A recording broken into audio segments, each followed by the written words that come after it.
بسم اللہ الرحمن الرحیم الحمدللہ رب العالمین والصلاة والسلام علی افضل الانبیاء والمرسلین نبینا وحبیبنا وحبیب رب العالمین وعلی آلہ وصحابتہ اجمعین ومن تبعہم بإحسان الی یوم الدین وبعد اعوذ باللہ من الشیطان الرجیم بسم اللہ الرحمن الرحیم وللہ علی الناس حج البیت من استطاع الیہ سبیلا صدق اللہ العظیم۔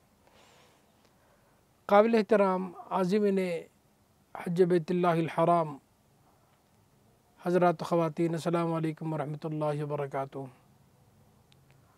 آج آپ کے سامنے فریض حج سے متعلق، مناسک حج سے متعلق، مقاصد حج سے متعلق کچھ ضروری باتیں عرض کی جاتی ہیں، جس سے عازمین حج کے لیے انشاءاللہ رہنمائی ملے گی۔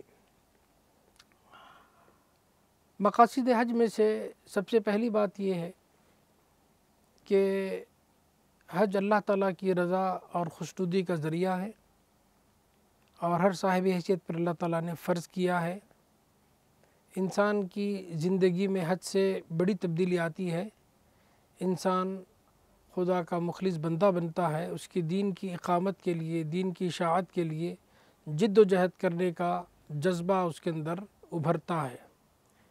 سارے مناسک میں اللہ تعالیٰ کی وحدانیت کا رنگ اس پر غالب ہوتا ہے اور وہ بڑے روحانی اثرات کے ساتھ وہ لوٹتا ہے۔ حج اسلام کے 5 ارکان میں سے ایک اہم ترین رکن ہے۔ ہر صاحب حیثیت پر اللہ تعالیٰ نے زندگی میں ایک مرتبہ فرض فرمایا ہے، وَلِلَّهِ عَلَى النَّاسِ حِجُّ الْبَيْتِ مَنِ اسْتَطَاعَ إِلَيْهِ سَبِيلًا۔ اللہ کے لیے لوگوں پر حج فرض ہے، یعنی ان لوگوں پر جو حج بیت اللہ تک پہنچنے کی، جو کعبۃ اللہ تک پہنچنے کی استطاعت رکھتے ہیں۔ حج کن لوگوں پر فرض ہے؟ حج ہر اس انسان پر فرض ہے جو مسلمان ہو، عاقل ہو، بالغ ہو، آزاد ہو اور بیت اللہ تک پہنچنے کی استطاعت رکھتا ہو۔ استطاعت میں یہ ہے کہ اس کے پاس اس کی بنیادی زندگی کی ضروریات، اس کی اور اس کے تمام ان بندوں کی جن کی وہ کفالت کرتا ہے،